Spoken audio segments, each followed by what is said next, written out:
Thank you for being here today. We're looking forward to this press conference. Appreciate all of you being here. I'm honored to introduce to the stage Deputy Secretary Jim O'Neill.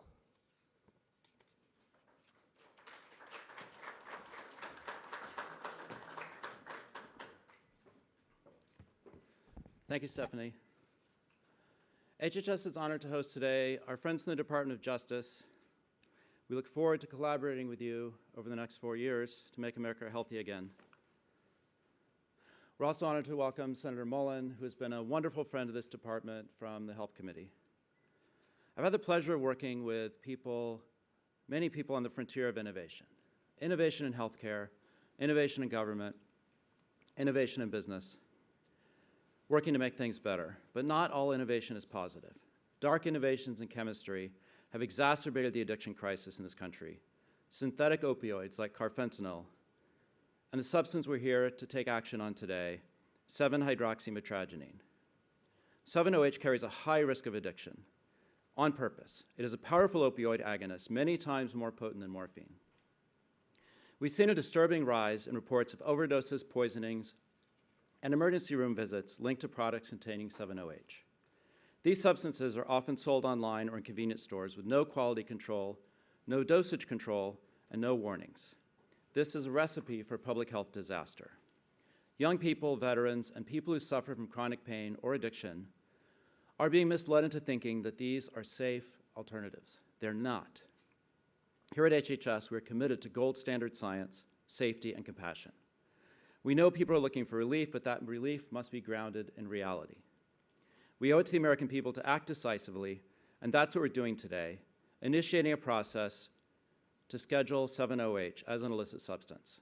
To share more, I'd like to welcome to the stage my good friend and colleague, the Commissioner of Food and Drugs, Dr. Marty Makary.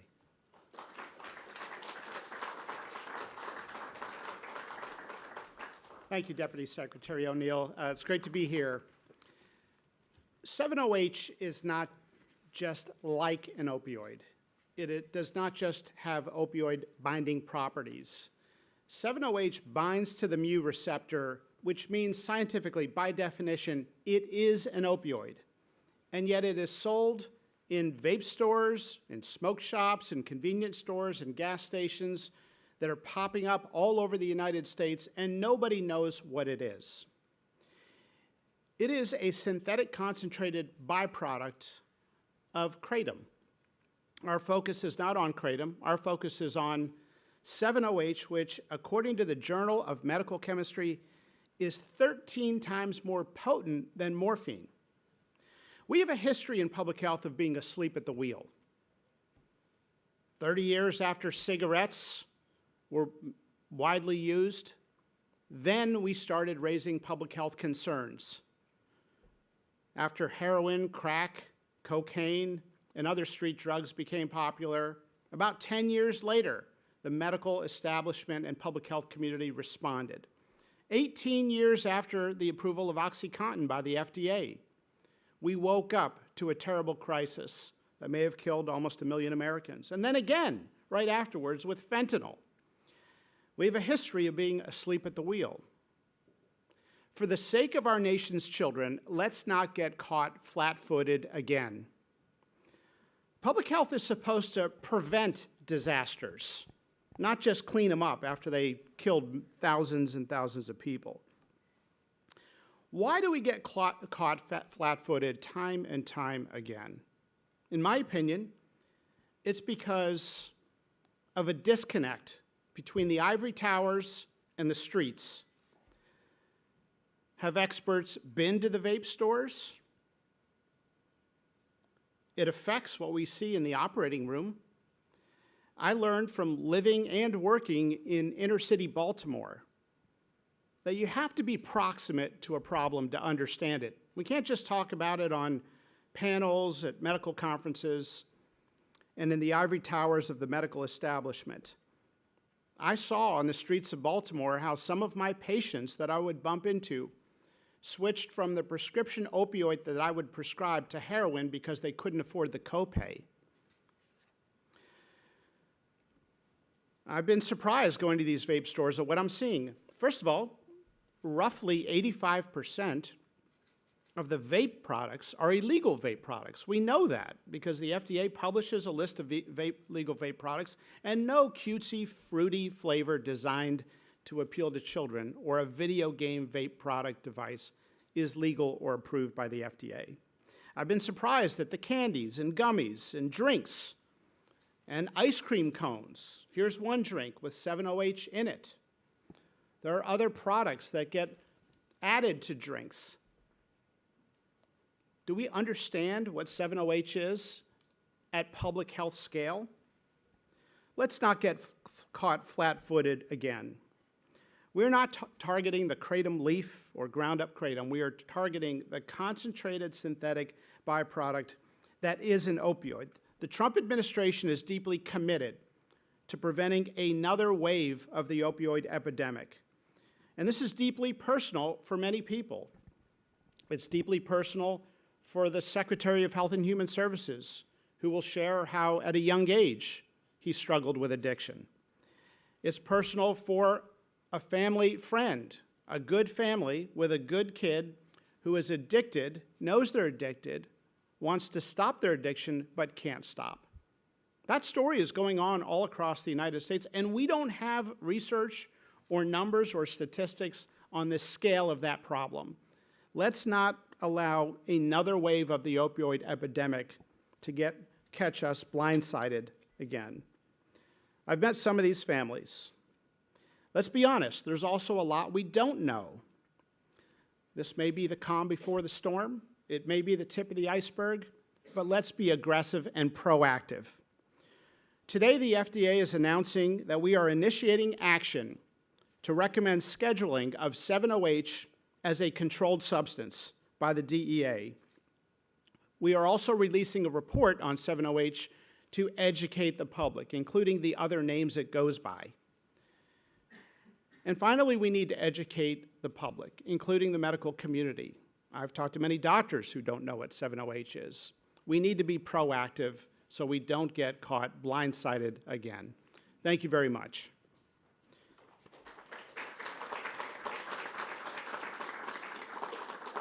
Now I'd like to introduce DEA Assistant Administrator Tom Pervoznik. Tom, if you could come up here. He leads the Diversion Control Program Office, and he's worked with HHS to uncover billions in healthcare fraud. Thank you, Tom.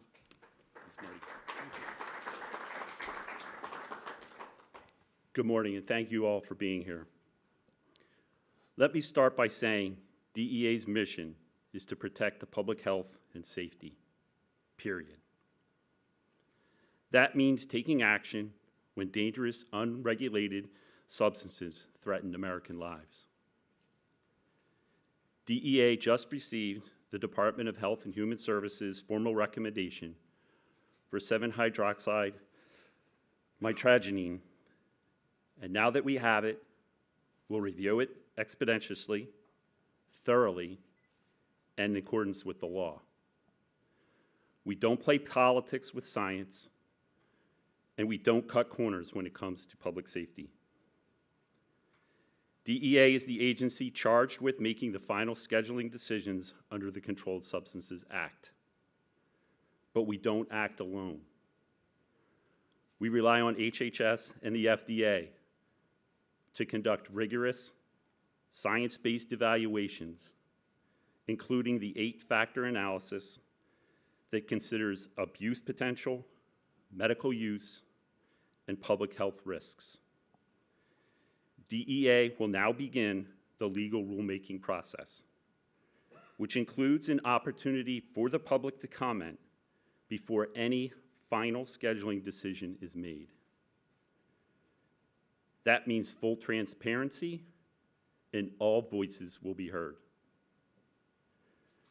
DEA will do what we've always done: follow science, follow the law, and do what's right to keep our communities safe. Thank you.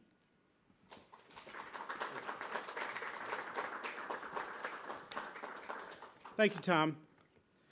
One of the dangerous things about 7-OH is how much confusion it can cause. Many 7-OH products are marketed as kratom extracts or enhanced kratom. But in reality, they are the concentrated synthetic potent form that is an opioid. Our next speaker, Melody Wolf, Melody, come on up here, has experienced suffering looking for pain relief, and she's going to share a bit about her story and how the dangerous 7-OH product affected her life. Thank you, Melody.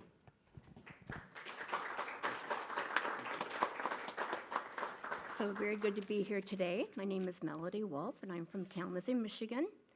I have 3 grown children, and I'm going to be celebrating my 39th wedding anniversary on July 31st. So I'm very happy to get to do this and have my family see me doing this today. I'm also a 20-year chronic pain patient. I spent 8 of those years in bed. Our home was a pretty dismal place. My kids had fans on in their rooms at night because they needed to sleep and they couldn't hear me crying in the downstairs. They were able to go to very few activities because I was bedridden. And they had no parent to take them. My husband was working, and so they missed out on a lot of activities that they should have been at. And to be quite truthful, my marriage was headed for a divorce. But remember, I'm celebrating my 39th wedding anniversary soon. I saw many doctors at the Cleveland Clinic, the University of Michigan Rheumatology, and so many specialists. I was taking up to 11 medications at one time from one doctor, and one of them being the highest patch count for fentanyl. It didn't really help my pain. It made it easier to take because it made me sleep a lot, it made me groggy, but you know what? It also made me mean. And like I said, our house was a dismal place, and I'm just so thankful that I found a botanical called kratom.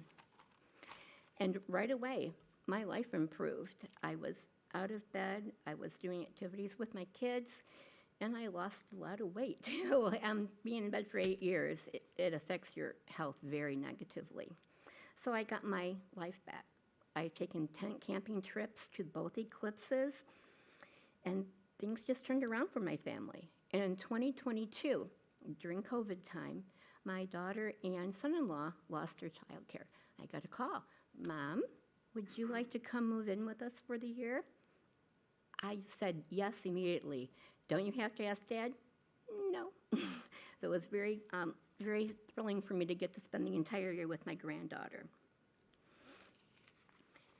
And it was kratom only, the powdered leaf, that saved my life. And now I'm seeing something very dangerous happen. 7-OH is being sold over the counter, and it is not the plant. It's a concentrated substance that is very dangerous to consumers. 7-OH is not what helped me get out of bed and get a quality of life again that I enjoy. I check out my smoke shops to make sure that they're selling products appropriately, that there's labeling on them, that they have a no minors, and that kratom is behind the counter locked up. I did that on Sunday. I said, "Where are your kratom products?" He said, "Oh, here they are." He handed me a 7-OH product. And I said, "That's not kratom," and he was very confused. He said, "It's not, I thought it was." I said, "No, it's not." I briefly explained it to him. And then when I told him that I do not take 7-OH, I never would, he said, "Well, I'm very glad to hear that, because many of my customers tell them that it takes them back to their heroin days." And there is the big danger. So this is what's happening. 7-OH is pulling people away from the opioid use that they've been trying to get away from. 7-OH needs to be off of the shelves. Thank you. Thank you, Melody. Now we're going to hear from Senator Markwayne Mullin from Oklahoma, and he has been a champion in Congress on addressing the opioid epidemic. And so, Senator Mullin, great to have you here, and thanks for speaking. Thank you. Great. Thank you, sir. Appreciate it.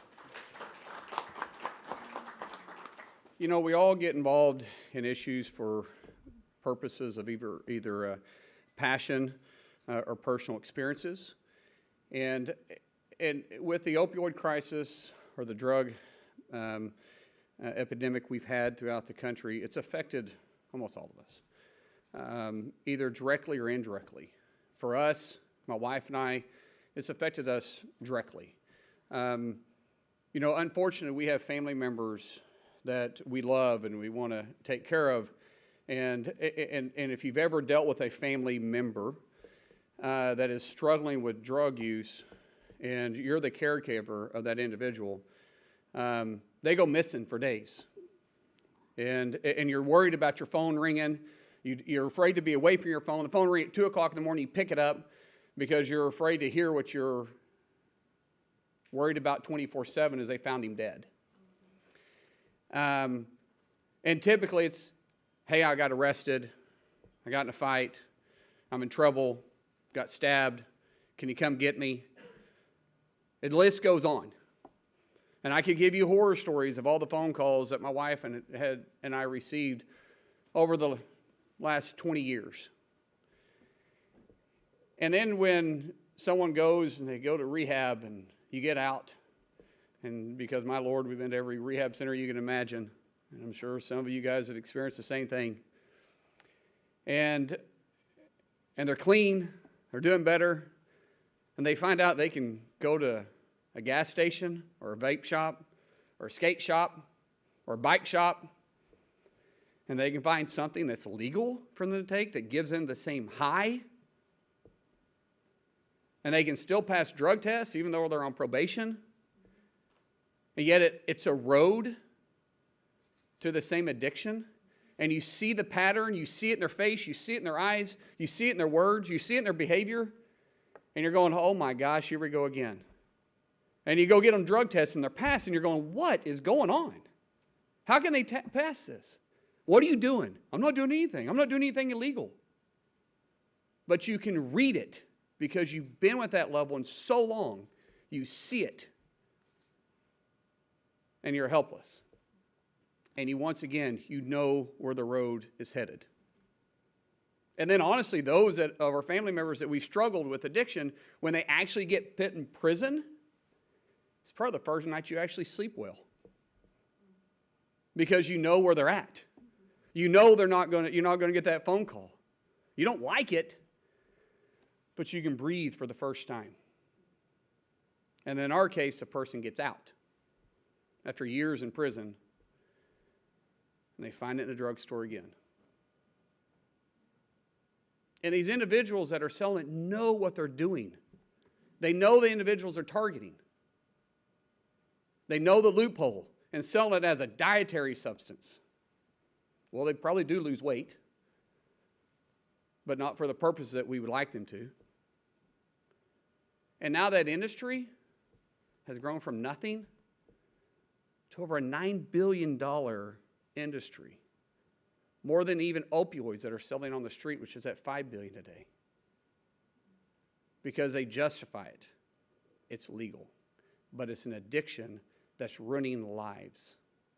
It's an addiction that's truly killing people because it leads them down a road that sometimes they'll never recover from. And we've known this. And for the first time, we have a secretary that not only has a backbone to do something about it, but he does it because he has personal experience. He understands addiction better than probably any of us in this room. And it takes somebody like that understands the danger that this causes to stand up and push against this, I say, illegal industry, because they're using every loophole they possibly can. And once again, selling it as an energy drink or a dietary, but yet the packages look like it came off the shelf of a cereal box or a candy bar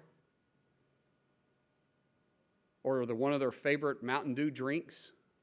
The list goes on. They know who they're targeting. And so, Secretary Kennedy, thank you for standing up and actually doing something about this.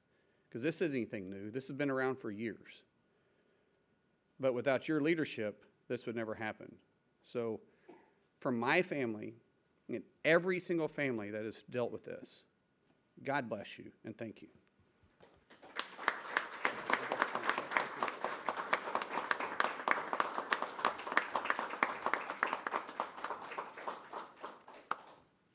Thank you very much. Thank you for those kind words. I'm Mark Lane.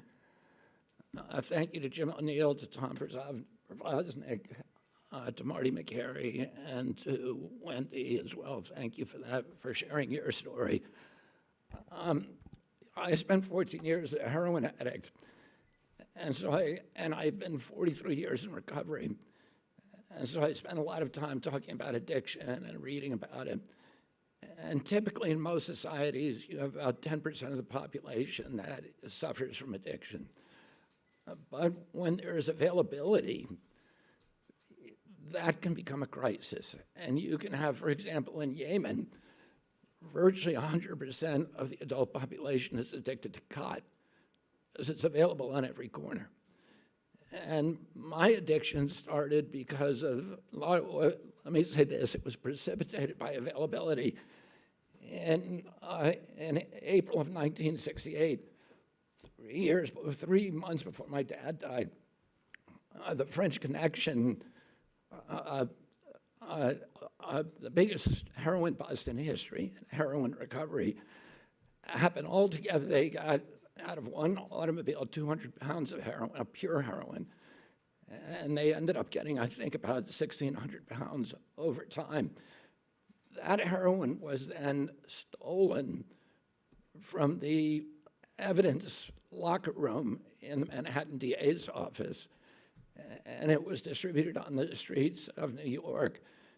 And for several years, there was $2 heroin, so it was available in deuces. And there were people on every corner in Harlem, every corner in the Lower East Side, who were selling $2 heroin. And 72nd Street in Central Park, there were over 100 dealers selling it at that time. And you know, I had iron willpower in other parts of my life. I gave up candy for Lent when I was 13. I never ate candy again until I was in college. I gave up desserts for Lent the following year, and I never had another dessert till I was playing sports in college and trying to bulk up for sports. I felt I could do anything with my willpower, but this compulsion was absolutely impervious to my will. And part of the problem was just the availability. It was too easy to get this drug for me. And if you look at the waves of addiction that Marty talked about throughout history, they're all precipitated by availability. Morphine was invented in 1803, and during the 1880s and 1890s, there was an addiction crisis in this country. One, because of the availability of opium that was coming in through immigrant supply trains.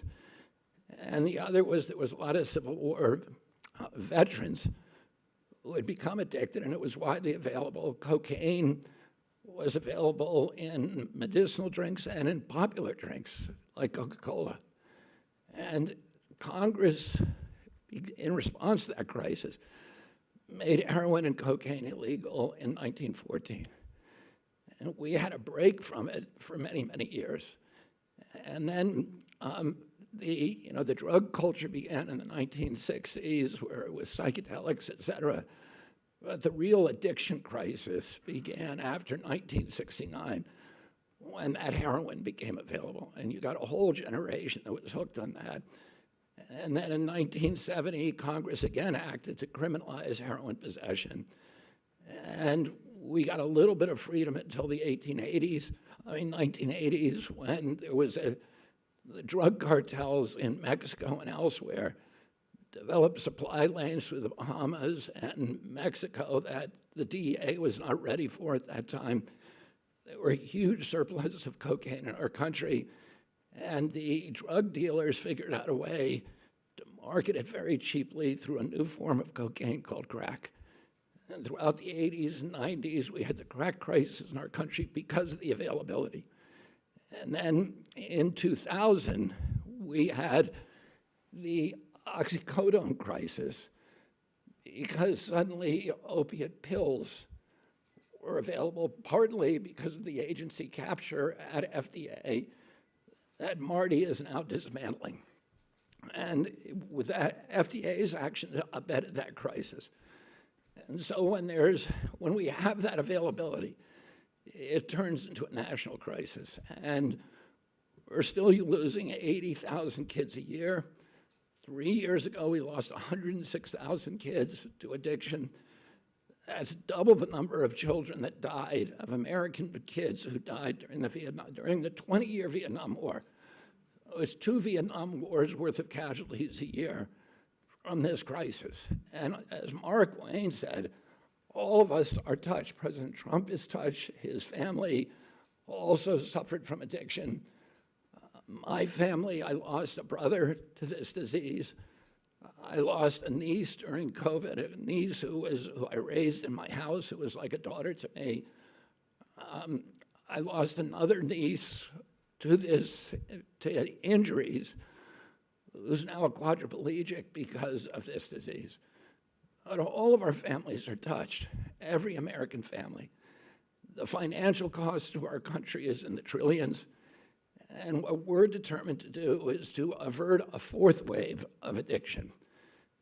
You know, I became an addict because it was so available, but I still had to go to Harlem, or I had to go to the South Bronx, or I had to go to the Lower East Side. And now you can go to any gas station. And the people who are marketing these drugs, we were met with Pam Bondi yesterday, talking about this issue, and with these people from the DEA, and they showed us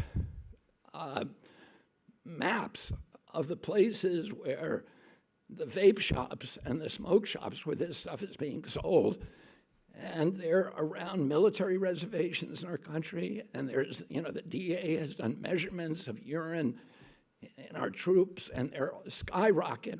The more it's directly correlated to the number of vape shops in their area. They're putting them around schools, they're putting them in our poorest neighborhoods, and now they're putting them in every gas station. And they're marketed for children. They're gummy bears. They're bright colors. They're candy flavored. This is really a sinister, sinister industry. As Marty pointed out, our agencies have been asleep at the wheel for all of these other crises. And now we're going to wake up, and we're going to stop this before it starts. So I want to thank all of these ladies and gentlemen for their commitment to making sure that this does not happen again in our country and averting the 4th wave of addiction. Thank you very much.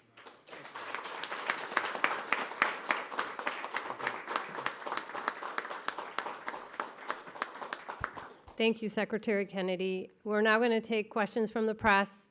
If you can please keep your questions to the reason we're here today, and also give your first name, last name, and outlet. We have a microphone for you.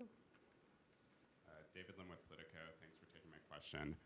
In 2018, former FDA Commissioner Scott Gottlieb said FDA scientists conducted an analysis suggesting that kratom compounds had opioid-like properties.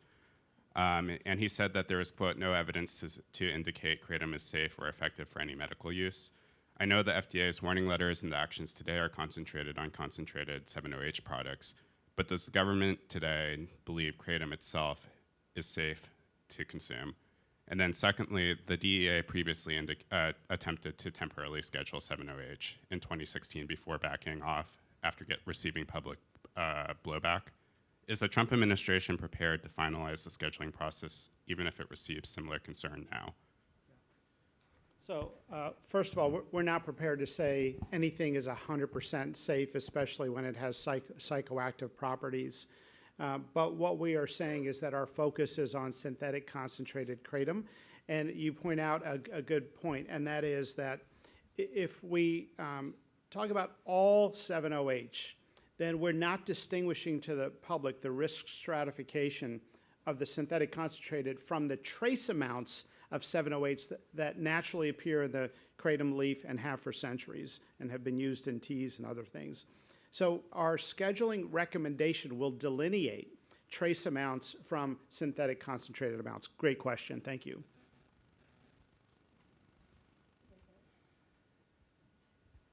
Hi, Lizzie Lawrence, reporter with STAT. I'm curious how many, if there are any known cases there are of 7-OH being recorded as the sole cause of a fatal overdose. We have terrible statistics because if somebody comes in with 7-OH overdose, I'm not even sure a doctor would know to ask about 7-OH. Very few doctors I've spoken with know what's in these vape stores or know what 7-OH is. I've had to explain it to the dozen or so doctors I've talked to. So I think we're just starting to understand. It's very, very reminiscent of when we prescribed opioids to patients who didn't need them after minor surgical procedures, or too many opioids for those who did need an opioid. And we would notice some people were coming back for refills at a very high rate, but we hadn't put the two together because we hadn't recognized the addictive nature. So we need better statistics. There is a commitment from NIH to do some research to try to understand this, but this is not something where, after 50,000 Americans have died from it, we want to start that process. Thank you, Lizzie. Hi, Sarah Overmall, CNN. To David's question, what kind of regulation and guidance or scientific evaluation could we see in the future about natural kratom? Look, I think there have been physicians who have had concerns about some claims around natural kratom. We have to prioritize what we work on. So we are going after the killer first, which is the synthetic concentrated kratom, and then we can look into that other question. But we think it's night and day in terms of the public health risk. Thank you.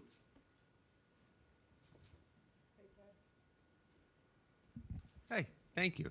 I'm Scott with CBS. You mentioned the doctors need to become more familiar with the danger here, and you've issued a letter, I think, today to doctors. But what, in fact, changes today? I'm sorry, are you issuing a new regulation? Are you going to do the scheduling? What actual change is HHS affecting today? Yeah, so great question. Thank you for that. So a couple things. One, we're issuing a report, an FDA report on 7-OH, explaining it. We are putting that out there. We are, and we'd love for you to let Americans know about that report so they can learn. It has both a deep science component and a section for lay people so they can understand the issue. We think every school board should be talking about this. We are, number two, issuing a letter today to the DEA to recommend scheduling above a concentration threshold as a controlled substance. Number three, we are sending a Dear Doctor letter to every physician in the United States warning them about this. And we're going to continue to try to educate the public. So a couple very definitive actions today, and of course we announced a couple weeks ago that we have let distributors to the retail stores know that we have serious safety concerns and specified those concerns. Yeah.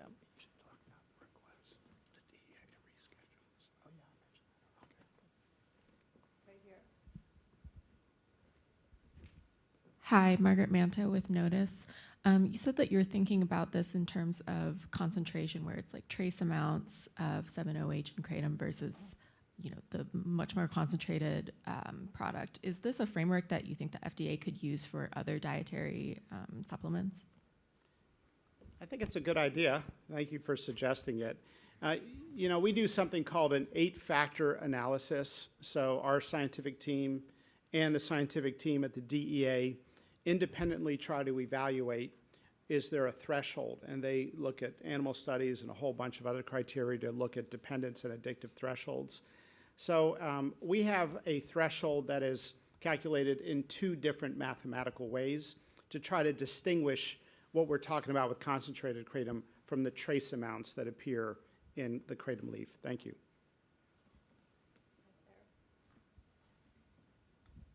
Thank you, Katrin Asaf, Gray Media. I know you said this process is just beginning, but of course that takes time. So in the meantime, can you tell us how quickly can we see these products removed from shelves or at least made harder to obtain? And then what message do you want to give to Americans who are seeing this and saying, oh, I thought it was totally safe, and maybe still today can actually go and get it? So effective immediately, the letters are out to the distributors, and we've actually gotten some positive feedback from some of those distributors. So we're sounding the alarm with the distributors of the synthetic concentrated kratom. We also want to create a national conversation where parents talk to their children. Kids are sometimes using these substances and the parents don't know, and sometimes the kids are using it and they don't actually know what's in these substances. So this is a time, as with other new addictive substances that enter the United States, for us to have these conversations, and I hope school boards, places of worship, all talk about the illegal substances in these vape and smoke shops and gas stations. Thank you. Hi, Liz White with the Wall Street Journal. Also very present in smoke shops and vape shops are high-potency cannabis products and synthetic cannabis products such as Delta-9, Delta-8, THCA, high THC products. And these have been linked in the medical literature already to psychosis. Is there a reason that this kind of well-established smoke shop problem is not something you're going after? So I personally, in my writings as a physician, in my statements, and also the Department of Health and Human Services, have expressed serious concerns about people using these cannabis products. We don't want kids to use them. Cannabis use disorder is a real thing, and as you appropriately mentioned, there are now studies linking it to psychosis and even cardiovascular problems. So that is an entirely separate public health campaign, and it's an important issue. Thank you. Okay, last question right here. Thank you. Amanda Seitz with the Associated Press. I was wondering if you could say what class you're recommending that it be scheduled and how quickly you're expecting the DEA to act. Class 1, it is an opioid by definition. It will be ultimately up to the DEA to decide. Thank you. Thank you so much.